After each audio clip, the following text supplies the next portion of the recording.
All right, so moving on to some Green Bay basketball now. No more Packer football. Let's talk some Green Bay Phoenix. Rich, how are you enjoying your time so far at Green Bay? How's the experience going?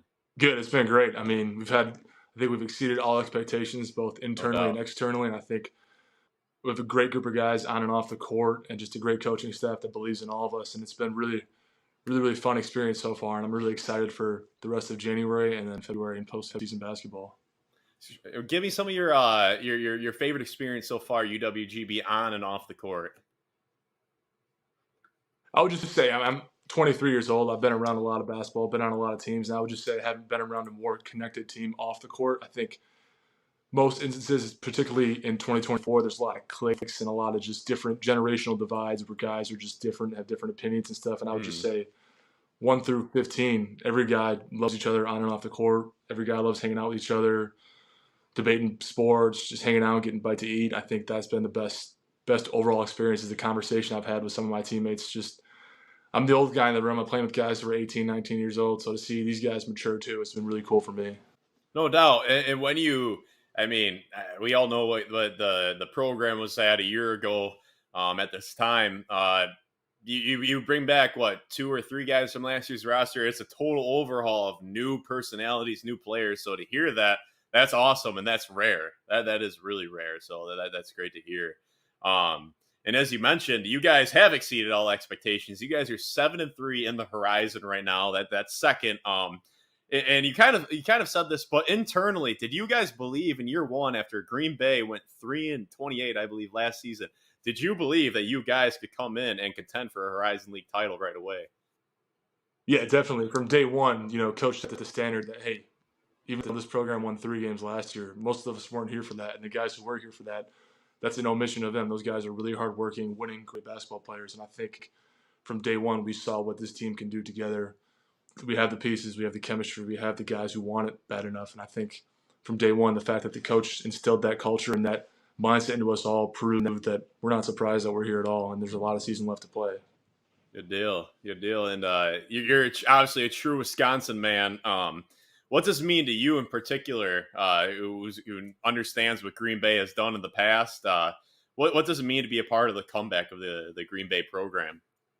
No, it's been awesome. Just in the short time I've been up here, from our first home game of the year in November to our home game last Sunday, just the atmosphere difference has been crazy. Just Yeah. everyone getting loud in the late stages of the game, the different amount of people showing up, seeing the same people week in after week out who wish they would have bought season tickets earlier, but they're coming to every game, which has just been awesome. I just think from a community standpoint, this is a community that loves sports, obviously with the Packers, but they've been lacking that, other team in the area. And I think when Green Bay basketball is good, the community gets behind it in other ways that the Horizon League doesn't see with a lot of these programs. So I think it's been awesome to see everyone from a community standpoint buy in and get behind us. I believe it, and I think that that can definitely continue, and I think it can continue to get more and more packed when you guys keep on winning. I think this is the beginning of something that can be really cool. And Noah Reynolds, I mean, talk about the season Noah Reynolds has been having. He's obviously been vital to the turnaround, but talk about the season he's having, and if the season ended today, would he be the Horizon League Player of the Year?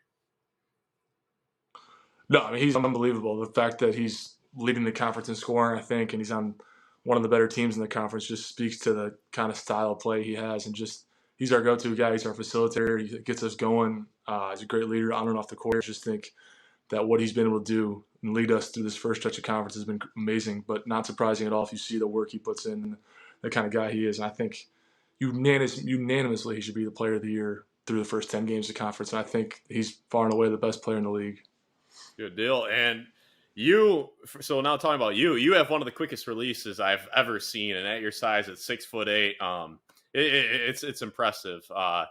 Is this something that you worked on throughout college, or was it always that fast? Because you and me, we played basketball with each other when you were in high school. I don't remember it being this fast. Was this something you really worked on to have this unique release?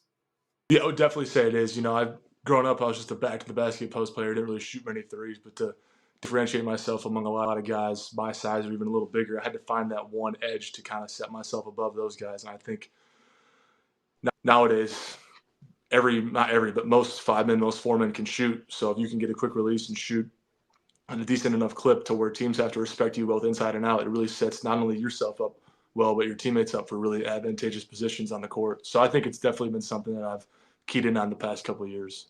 Deal. And obviously you guys are hitting your stride right now, playing really well of late. You guys kind of had it was a stinker against Northern Kentucky, one of those games where shots just weren't falling. That's going to happen in January. It's a long season. Games like that happen. But you guys are playing really good basketball overall. Obviously you don't want to peak in January. Is there still room for you guys to reach a much higher peak and to hit a ceiling? Is there room for growth still for you guys? Yeah, 100%. I mean, our coach always says, don't get too high, don't get too low. And I think from an individual standpoint, for me, there's definitely a lot I can improve on, getting my efficiency up, just trying to make the best difference I can make out there when I'm out there. And I can definitely improve on a lot that I played throughout the season. I think from a team standpoint, too, never satisfied, whether that be a close win or blowout win or a tough loss on the road. The important thing is to stay together. It's a long season, take it one day at a time. And I think there's definitely a lot of room for team improvement. Deal. And yeah, last question I got for you before a rapid fire round is, what is the biggest difference you've noticed from the D2 level to D1?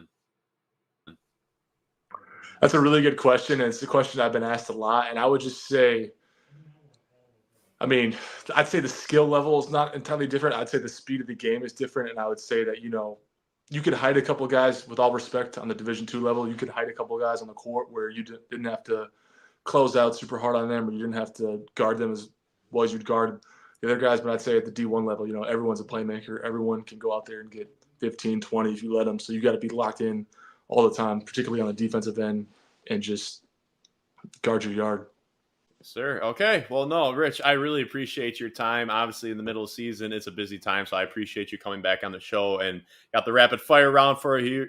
So you've done this before. Let's hop right in. Who's your favorite player growing up? Basketball-wise or Basketball. overall? Or Hey, we can do both. Let's do both. Basketball.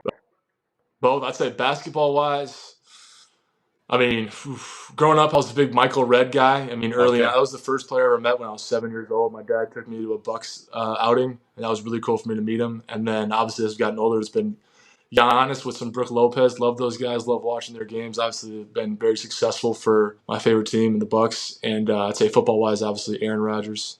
Okay. Favorite place in the whole world? Gotta say Milwaukee, Wisconsin. Good deal. Toughest player you've had to guard this season, if you don't mind sharing? I would say Tamin Lipsey, the point guard from Iowa State. He wasn't my individual matchup, but I got switched on him a couple times, and he really tough guy to stay with. The coolest environment you've played on the road so far this season? Hilton Coliseum. They said going in that it'd be crazy. It's one of the top 10 environments in college basketball, but that was you really couldn't hear the coverages of your own teammates on the court. That was crazy. Who's your vote for NFL MVP this season? Lamar Jackson, easily. Right. Who's your pick to win the Super Bowl? Got to go with the Ravens. Okay. Favorite game that you were a part of this season so far? Ooh. I would say the Milwaukee game, just with that being an in-state rivalry. It was early in the season. We set the tone right away, and that was a really we've arrived in the state, and for a lot of people to respect us was the Milwaukee game. Good deal. And any hidden talents that you have? Outside of just playing the piano, I don't think there's any. I think in a ultimate universe, I could have been a quarterback. Always like throw the pigskin around, but other than that, I don't think so. All right, and last question: who's your funniest teammate? Funniest teammate, I would say. That's a good one. Funniest teammate, I would say Amari. All right, good deal. And that's Rich Byhre. Rich, thank you so much for coming back on the show. We'll have to get you back on in the future, but man, good luck the rest of the way. Keep letting it fly, and I'm looking forward to staying connected the rest of the season. No, I appreciate you having me on. It was great to catch up, and I appreciate it.